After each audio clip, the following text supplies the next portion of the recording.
Hadis 161. Qala Nabi sallallahu alaihi wasallam ista'inu 'ala an-nisa'i bil uriyya fa inna ihdahunna idza kafarat thiyabuha wa ahsanat zinataha a'jabaha al-khuruj. Ista'inu 'ala an-nas bil uriyya. Bantulah istri tentang berdandan. Kalau uriyya dandan. Maksudnya atur dandan ini ya. Ulang segitnya maksudnya.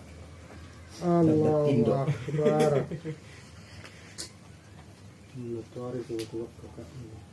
Tengah baru dia bangun untung don kita.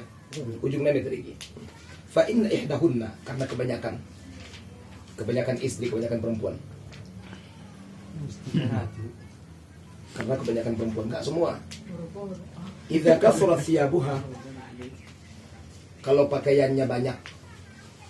Yakin bagaimana busi dia mencicil.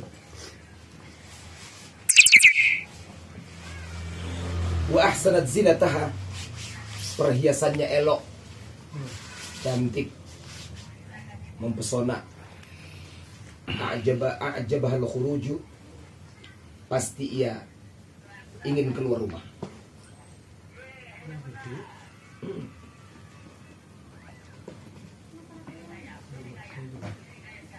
Ista'inu 'ala nisa'i bil 'uryi, bantulah tentang dandan istrimu.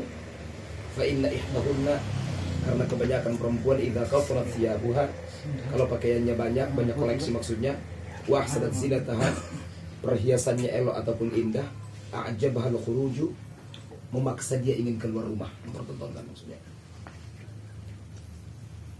Riwayat Ibnu Adi an Anas, dari Ibnu Adi, sumbernya daripada Anas bin Malik. Jelas semua, sudah nanti naik. Artinya jelas dong. Ya, saudara kaum muslimin, hadis ini menjelaskan kepada kita tentang kewajiban suami itu bukan hanya seputar tentang salat dan kewajiban seorang istri. Ancaman yang paling luar biasa dalam kitab Uqudul Lajin fi Uquqiz Zawjain karya Syekh Al-Bantani, sampai rambut satu helai saja yang ditampakkan sehingga dipertontonkan kepada setiap laki-laki yang bukan mahramnya akan diminta pertanggungjawaban kepada suaminya. Maka tentang dandan, Nabi menyampaikan bahwa lihatlah dandan istrimu, berdandan boleh, tapi dandannya jangan sampai salah alamat, yang artinya diserahkan ataupun dipersembahkan kepada yang bukan suaminya atau bukan mahramnya.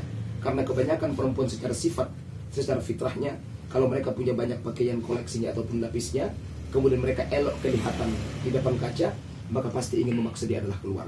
Ini menjelaskan kepada kita bahwa perempuan itu secara fitrah ingin disanjung oleh orang lain, suka ditonton oleh siapapun, ingin dipuja dan dipuji, maksudnya itu fitrah. Maka Nabi tahu maksudnya, karena itu fitrahnya perempuan, maka kepada setiap suami diwajibkan kepada mereka untuk melihat bagaimana dandan istrinya. Jangan sampai dandan mereka itu maksudnya menyebabkan dosa kepada kita. Karena sebaik-baik perempuan adalah perempuan yang tebal pakaiannya, tipis make upnya. Sejahat-jahat perempuan yang tebal make upnya, tipis pakaiannya. Maka kalau sampai terjadi ada perempuan yang mempertontonkan keindahan, baik ia langsung live ataupun mungkin secara media atau mungkin secara Facebook segala macam, maka itu akan menjadi dosa jariah kepada suaminya. Jadi suami punya tanggung jawab untuk melihat ataupun untuk menilai atau untuk menghentikan atau untuk mengevaluasi tentang dandan istrinya. Jangan sampai tabarrujatan jahiliyah. Apa itu tabarruj? Tabarruj itu adalah menjadi display kepada orang yang melihat, menjadi tontonan maksudnya. Jadi akhirnya orang akan mengatakan dia menjual ada berusia haid, atau mungkin akan menjadi fitnah, ya kan? Maka perempuan itu semakin tersembunyi akan semakin baik.